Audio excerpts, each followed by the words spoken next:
hello. How is everyone today? Right, the audience says they're well. Sorry if the audio is a little bit weird. We've got a weird episode coming up. It's raining, so I'm trying to keep the rain sounds out, as well as we have our guest Anna here. Everybody say hi, Anna. Hey guys, how's it going? Hi. I am really happy to be here. I can't even talk. I always love being on the pod, James, so thank you. We love you, Anna. We love having you here. I should also spit out my gum. But Anna is virtually with us, so that's why if the audio seems different, it is. That's all. Yeah. But Anna's doing well, I'm doing well, Burger's doing well. He is with me at the moment playing dead. Good job, bud.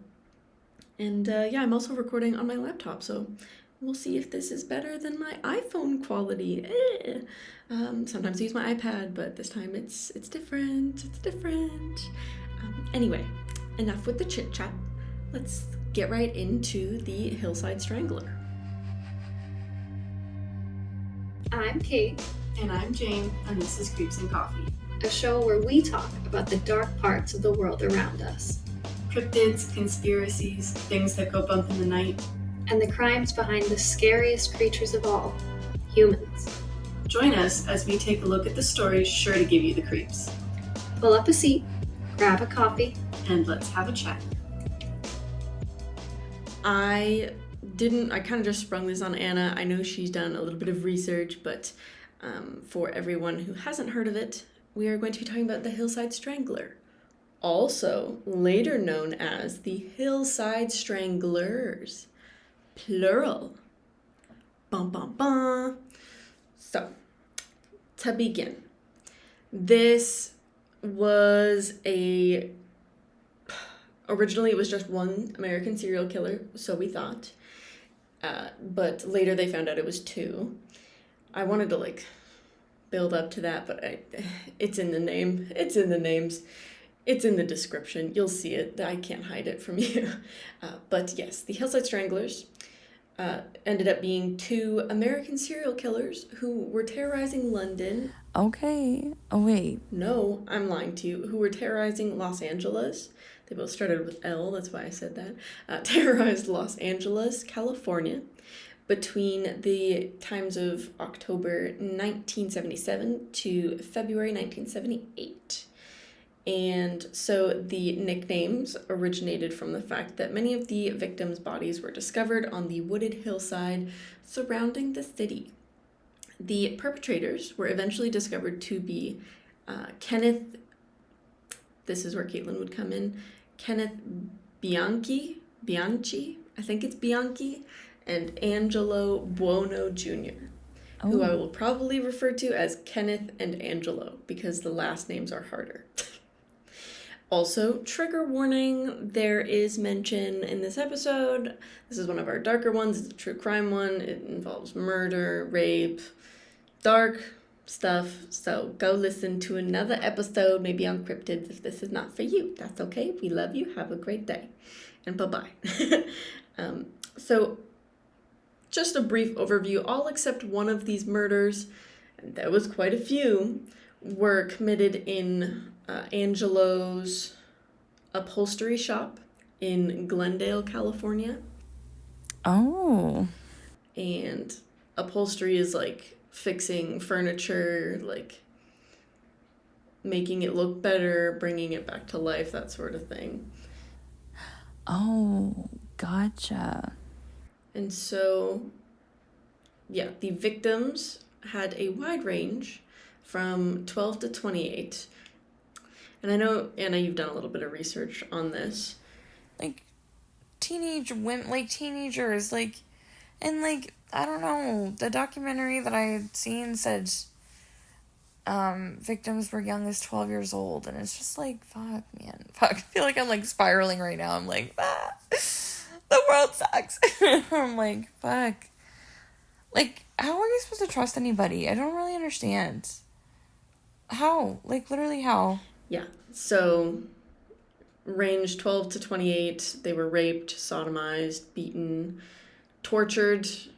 Not all the time, but sometimes they were tortured before being strangled to death with a ligature, which, for anyone who doesn't know, because I've heard the word, I didn't actually know what it means. In surgery or like a medical procedure, a ligature consists of a piece of thread or a suture that is tied off around an anatomical structure, usually like a blood vessel. So it's like a really thin piece of thread. So that's what they were being strangled with to death. Their corpses were then cleaned and dumped naked across wooded hillsides in Los Angeles, hence the name. Kenneth and Angelo also impersonated police officers to lure their victims from nearby locales.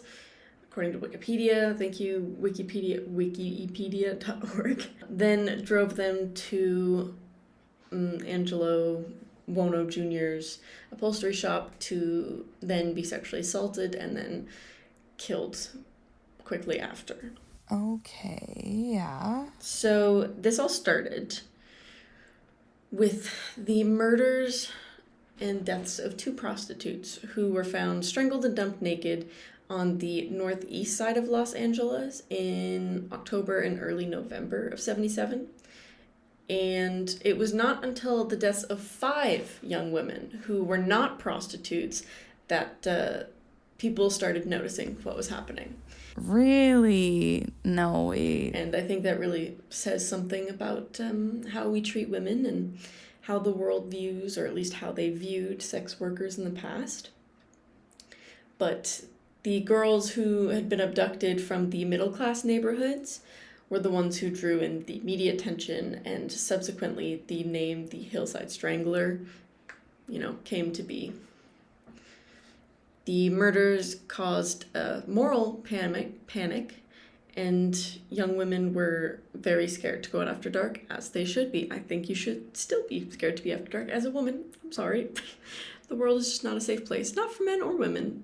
But there was another 2 deaths in December and February before the murders abruptly stopped. But, oh. Also, I think if you've listened to any single one of our episodes before, we will not go into graphic details. That's not the podcast for us. Yeah. So if that's what you're looking for, sorry, Pookie, it's not here. I'm not going to say PG-13, but relatively PG compared to other true crime podcasts and such. But yes, and an intensive investigation, supposedly, gave them nothing. So, after the murders abruptly stopped, there was an arrest of Kenneth Bianchi, in January of 1979 for the murder of 2 more young women in Washington. What the damn hell? Plot twist, not Los Angeles. And the subsequent linking of his past to the Hillside Strangler case. So they were sort of figuring things out at this point. In order to avoid the death penalty, Kenneth Bianchi implicated Buono Jr. as the other perpetrator of the Hillside Strangler killings and agreed to testify against him, leading to Buono's arrest in the year 1979 in the month of October.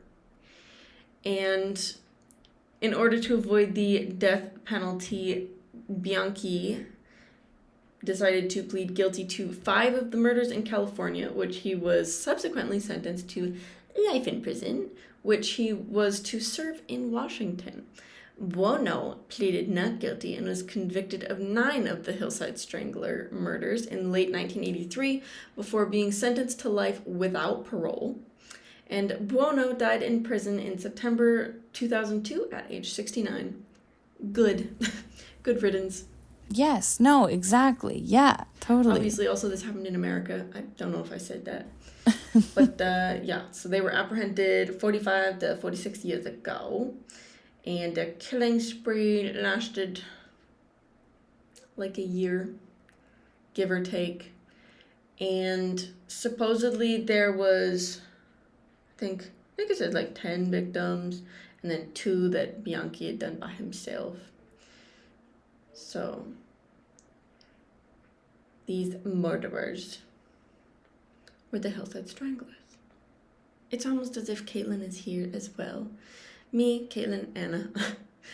The backgrounds. So in 1976, Kenneth Bianchi left Rochester, New York. I think that's where Jenna Marbles is from. And he moved to Los Angeles to live with his cousin Angelo Bono Jr. Bono provided a strong role model for supposedly docile Bianchi. When Bianchi, I'm still unsure of that, was short on money,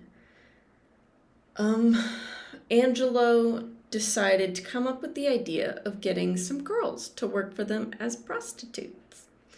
2 teenage runaways, Sabra Hannon and Becky Spears, met these 2 idiots, and these 2 idiots decided to take control of the situation, and they forced them to be prostitutes, essentially. They forced them to prostitute themselves out for money. What? And Becky Spears happened to meet a lawyer named David Wood, who was appalled at her situation and helped her and arranged for her to escape the city. Encouraged by Becky Spears' escape, Sabra Hannon ran away from Bianchi and Bono a short time later, and with their pimping income gone, they decided to find more teenage girls because, hey, that's the solution, right? What? And they did this by impersonating police officers. They eventually found another young woman and took her and brought her to one of the previous girls' bedrooms. They also purchased a supposed quote-unquote trick list with names of men who frequented prostitutes. And they purchased this trick list from a prostitute named Deborah Noble. Noble and her friend Yolanda Washington delivered the trick list to Buono in October of 1979. I just remember... Yolanda was a 19-year-old prostitute and a part-time waitress. And unfortunately, her naked body was found on October 18th, 1977, on a hillside near the Ventura Freeway. Detectives determined that the corpse was cleaned before being dumped, while faint marks were also visible around the neck, wrists, ankles, and sign of a rope being used. What the fuck? The victim had been assaulted, raped, and then strangled. Gee, I wonder who did it. According to Bianchi, they picked up Washington from her street corner on the 17th in Bianchi's Cadillac, and Buono, who was in the driver's seat, flashed a badge and then handcuffed her. They then stripped her, raped her, strangled her to death, and there had been a brief struggle, but unfortunately, she did not make it out. I feel like what's crazy, too, is, how... Okay, so I watched a little, to research for this a little bit.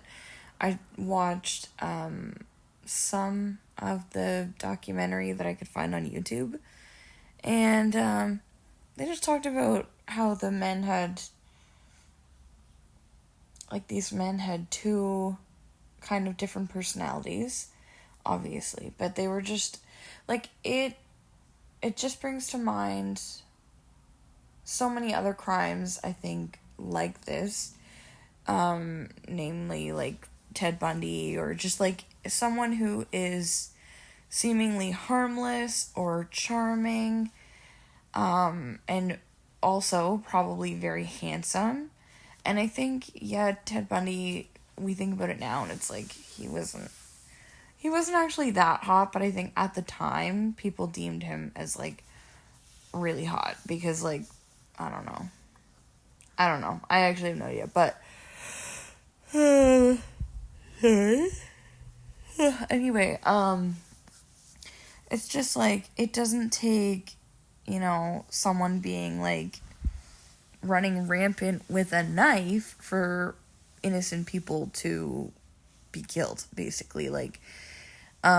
it's just like your average Joe Schmo, who can, have access to meeting women and, being around children, maybe just like, children of their friends or their, niece or nephew or whatever, like just having access.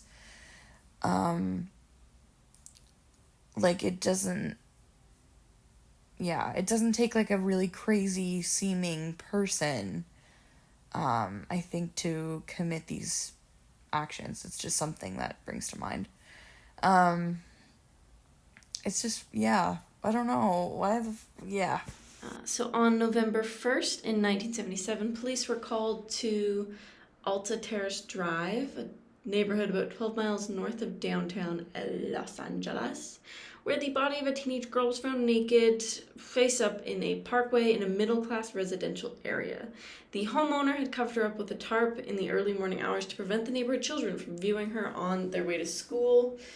Ligature marks were on the neck, wrists, and ankles, indicating to police she was bound and then strangled. The body had been dumped, indicating she was killed elsewhere. Detective Salrino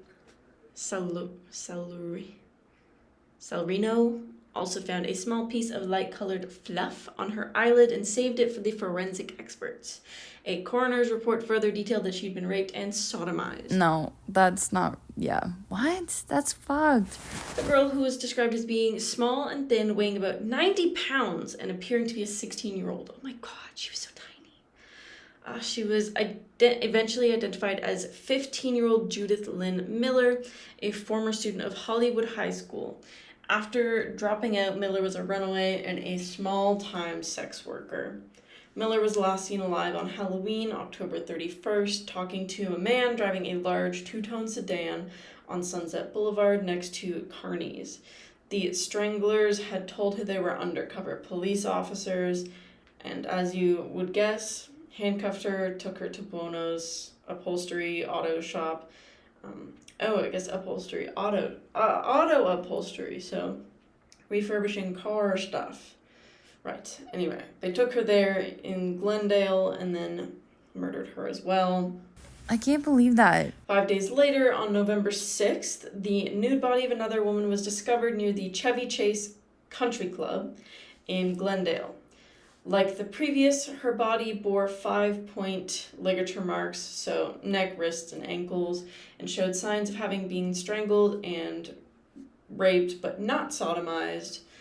Still fits the pattern, though. The woman was identified as a 21-year-old waitress, Lissa Caston, who was last seen leaving the restaurant where she worked the night before her body was discovered. In addition to working full-time, Lissa Caston, or Elisa Teresa, she was also a professional dancer in the all-female dance and cabaret troupe, the LA Knockers. She was not a prostitute or a drug user or a runaway, so that is different from the previous victims. The Stranglers followed her after she was seen driving home from work. They pulled her over on the street she lived near, presented a fake police badge, and told her that they were detectives. As expected, they handcuffed her, told her they needed to take her in for questioning. ... You know what goes on from there. Nothing good. And there was a failed attempt, thankfully. The only good thing that came from this was a failed abduction of someone named Catherine Lore Baker. In early November, same year, the two men approached a 24-year-old named, I don't know how to say her name, it's either Catherine or Katarina Lore Baker. These are just my inner thoughts. This is what it sounds like in my brain. I'm just... The daughter of an actor, Peter Lore, famous for his role as a serial killer, oh no, in Fritz Lang's film M, with the intent of abducting her and killing her. However, when Lore produced not only her driver's license when requested, but also a picture of her sitting on her father's lap as a child, the two let her go without incident, fearing the murder of a celebrity's child would attract an unusually high amount of police and press attention, which it definitely would have. And they probably would have caught a lot sooner, but I am glad that she made it out alive. Thankfully, she did not realize that the men, she didn't know that that's who they were until they were arrested, at which point she then recalled the two men flashing LA police badges when they had approached her in the past. But oh my god, wait, no. Do you remember, wait, what? So, up comes some very young girls, unfortunately. Sunday, November 13th, two girls, so 12-year-old Dolores and Dolly Cepeda, and a 14-year-old Sonja Marie Johnson boarded an RTD bus in front of the Eagle Rock Plaza on Colorado Boulevard and headed home. For anyone who doesn't know what that is, including myself, it's Rapid Transit District. And the last time they were seen was getting off of the bus on York Boulevard and North Avenue 46, approaching a two-tone sedan that reportedly had two men inside. Their corpses were discovered by a 9-year-old boy who was treasure hunting in a trash heap on a hillside near Dodger Stadium on the 20th of November. Both of the girls' bodies had already begun to decompose, but it was still determined that they had been strangled and then raped. Christina Weckler. Earlier that same day, November 20th, hikers found the naked body of 20-year-old Christina Weckler, a quiet, unassuming honor student at the Arts Center College of Design, described by Detective Bob Grogan of the LA Police Department as a, and I quote, loving and serious young woman who should have had a bright future ahead of her, unquote. Okay. I guess, quote unquote, whatever. Weckler was discovered on the hillside between Glendale and Eagle Rock, where Detective Gorgon found the typical ligature marks on her wrists, ankles, and neck. When he turned her over, he also found bruises observed on her breasts and blood oozed from her rectum. Unlike the first three victims, there were puncture marks on her arms, but no signs of needle tracks that indicated a drug addict. It was later determined that she had been injected with Windex, a common ammonia-based window glass and hard surface cleaner. No, Jamie, what the no. Hey, that is not, you're not supposed to do that. So that is really messed up. It's really gross. On November 23rd, they were just really, blowing through these murders and just, had a free-for-all, essentially. They thought they could get away with it. They were just killing. Yeah, no, that's crazy. Because, But yeah, on November 23rd, the badly decomposed body of a 28-year-old named Evelyn Jane King was discovered in bushes near the Los Feliz Boulevard off of the ramp of the Golden State Freeway. The severity of decomposition prevented determination as to whether she had been raped or tortured, but she had been strangled like all of the others.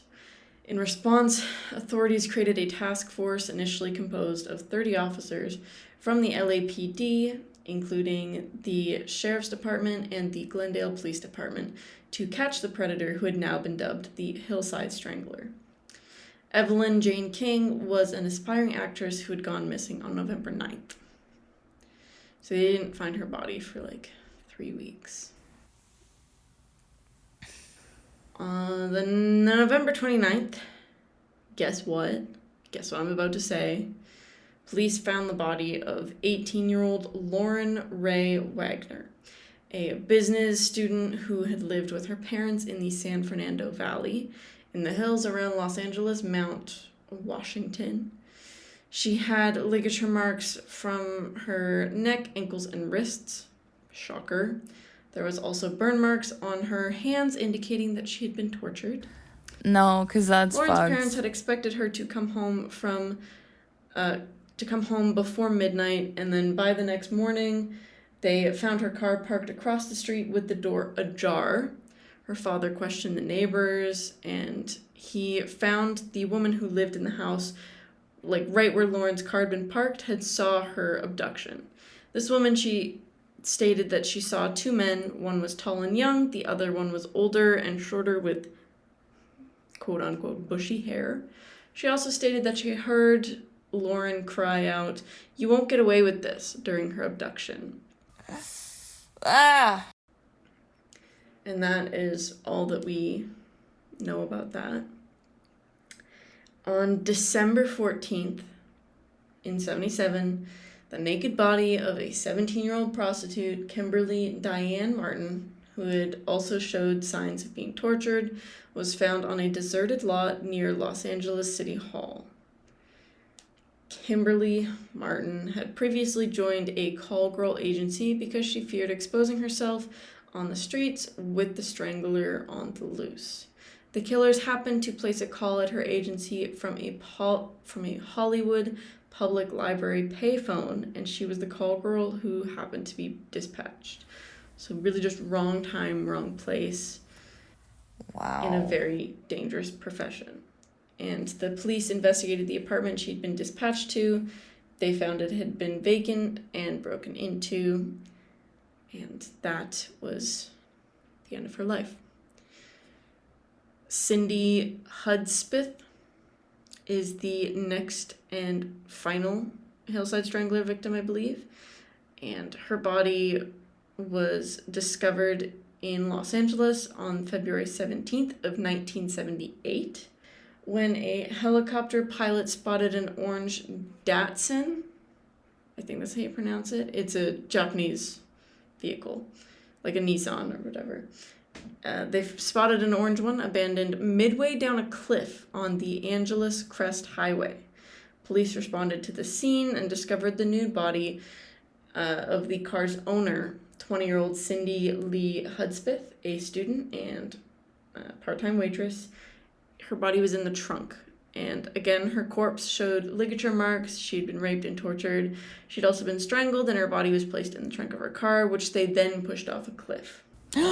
Apparently, this murder had been unplanned, and Bianchi had arrived at Buono's upholstery shop at closing time on February 16th to discover Hudspeth in the company of Buono already, discussing upholstery work that she wished him to perform on her car.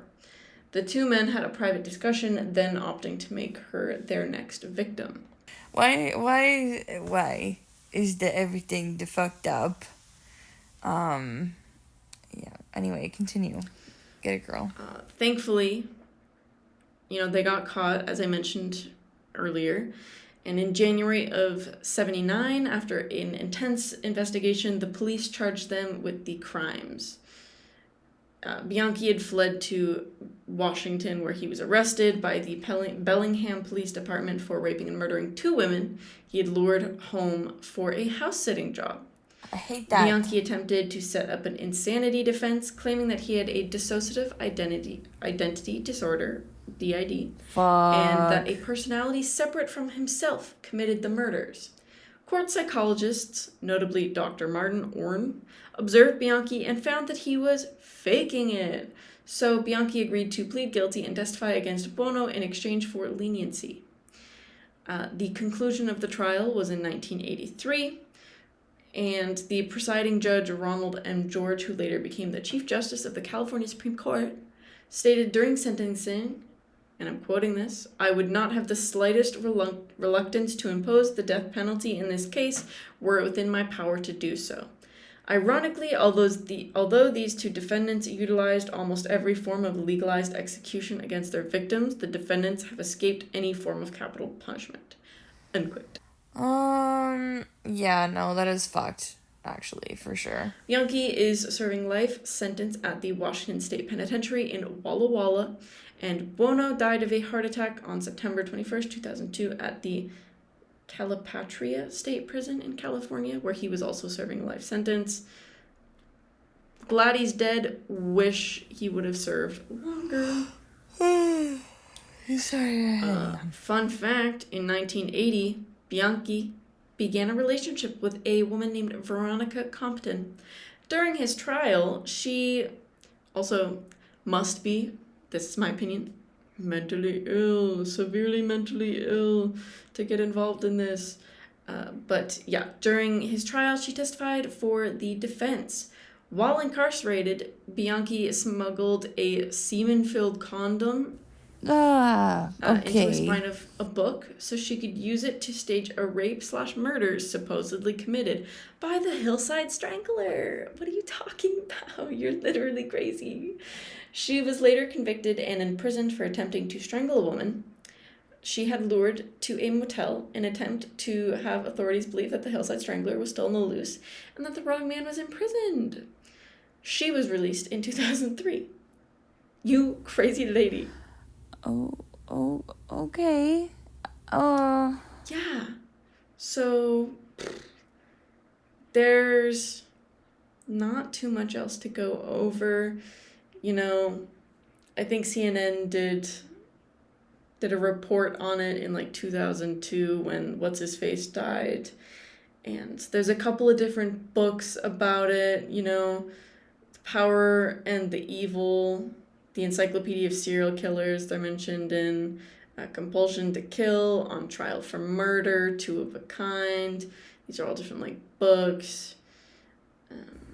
Okay. You've got some other books, articles, things to read. You've got The Serial Killers, The Method and Madness of Monsters, if anyone wants to do further research. The Hillside Strangler, The Hillside Stranglers, Two Killers, A Witness, Three More, Investigation Discovery, The Hillside Strangler, Angelo Buono and Kenneth Bianchi, and The Woman Who Tried to Kill for the Hillside Strangler. That's about Veronica. But there was a couple of film adaptations for this, starting oldest to newest. You've got the 1989 movie, The Case of the Hillside Stranglers. I guess Dennis Farina was Angelo Buono, and Billy Zane was Kenneth Bianchi. It also starred Richard Crenna as Police Sergeant Bob Grogan, and it was just a made-for-TV special by Darcy O'Brien. You've got the 2001 The Hillside Stranglers, and this one had Rob Gilbert as Buono and Jeff Marshalletta as Bianchi, I guess. Another made-for-TV special also known as the Super Sleuth. In 2004, just The Hillside Strangler, so not the plural. You've got Buono as Nicholas Turturro, and Bianchi is C. Thomas Howell. And I guess it also had a character as Christina Chavez, based on Veronica Compton, the crazy lady I just mentioned, who was played by Marisol Padilla Sanchez. And I guess the last notable one is the 2006 movie titled The Rampage, The Hillside Strangler Murders, with Thomas Arana and Clifton Collins Jr. being the two cousins, also starring Brittany Daniel as a psychiatrist. This was a direct-to-video movie, so not a lot of these have been very successful, but that's just my observation. I'm trying to see if there's anything else that's important that we need to discuss, or if we should just go. I guess the trial was really crazy, and that the trial almost didn't happen. What the fuck? Yeah, I guess there had also been like a 24-hour tip hotline that was going, and that there was, I believe, 162 cops on the ground, and they were getting a bunch of tips, leads, and clues, and they were a little bit overwhelmed. Apparently over like 10,000 clues, 4,800 parolees to investigate, and 120 different fingerprint cards to run for comparison. But they were struggling with all of the information because they were also recently learning how to use like computers and that sort of thing because of the time frame it was in. Apparently there was very little coordination, and the investigation committee was not cooperating, supposedly. yeah, he did. But such is life, I guess. Oh, and I guess also it was quite difficult for them to interview possible witnesses and other victims and stuff because men would approach, like the LAPD would approach hookers, prostitutes, sex workers on the streets, and they would get scared thinking that they might be the undercover cops going around killing people, and so they'd run away. And, they weren't going to chase after them because they didn't want to scare them any further or traumatize them or like get attacked, make it worse, that sort of thing. Oh. Yeah, it's interesting because most serial killers work alone. So this was a unique one where there was multiple. Right, yeah. So then the killing stopped in 78, and then in mid-January of 79, that's when he was in trouble for the rape and strangling of 2 college students and, rent-a-cop, yada, yada, See, yada. and it also doesn't really shock me, too, that, crimes like this, especially, I think, in the, 70s, 80s, I honestly, really, I feel like probably throughout history, not even just now, stuff like this, cases like these, people almost, just don't care. And just, I don't know, rely on everybody else, the kindness of other people to, determine if they're good or not. I don't know. Other people, just strangers. It's so hard to know if who you're talking to is a bad person or not. You don't know until you know, and then by the time that happens, who knows, bro? I guess at various points as well, more than a dozen LA murders were attributed to these stranglers, some mistakenly. Los Angeles prosecutors prepared to try Buono for 10 of them, but their star witness was getting very anxious, and the word they use is capricious. Hey, I don't know what that word means. Anyway, sometimes they said they took turns strangling the victims, others say that Bianchi did it and Buono watched, vice versa. The office wanted to pursue pimping charges, but at most that would get them a few years, and that's not really what these women deserved for their murders. They did deserve that they go for life or death penalty, in my opinion.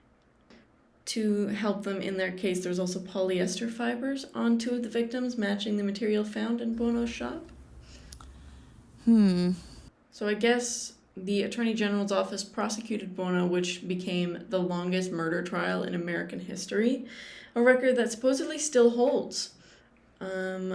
From jury selection in November of 1981 to the 9 guilty verdicts in November of 83, it ran for 729 days, with 392 witnesses and 1,807 exhibits. Bianchi testified for months. Although his testimony was riddled with contradictions, he supplied details only one of the killers would have known, like the cleaning fluid injection into one of the victims. Yeah, I feel like there's not too much else to say. I've kind of read through all of my resources. Thank you, Internet. Unfortunately, no,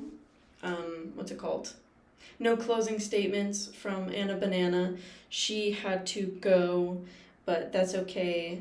Just know that, she loves you guys and she wants you to follow the Patreon. But no, she will be back, of course, hopefully for a Patreon episode sometime soon as well. And, that she'll miss you guys and that she will see y'all on Instagram. If you want to go follow her, I will tag her in the Instagram post. And, of course, my final statement in this, I'm trying to be humorous to, lighten the mood, but I know it's not really going to work, and it shouldn't work. It's a dark topic, and, there's nothing that I can say that'll make it better. And, well, while it is interesting to talk about, it is so dark and so graphic and, I don't know. I don't know what to say. I'm kind of just rambling at this point, but I just want everyone to know that, you know, we don't take it lightly. We don't take these true crime cases lightly.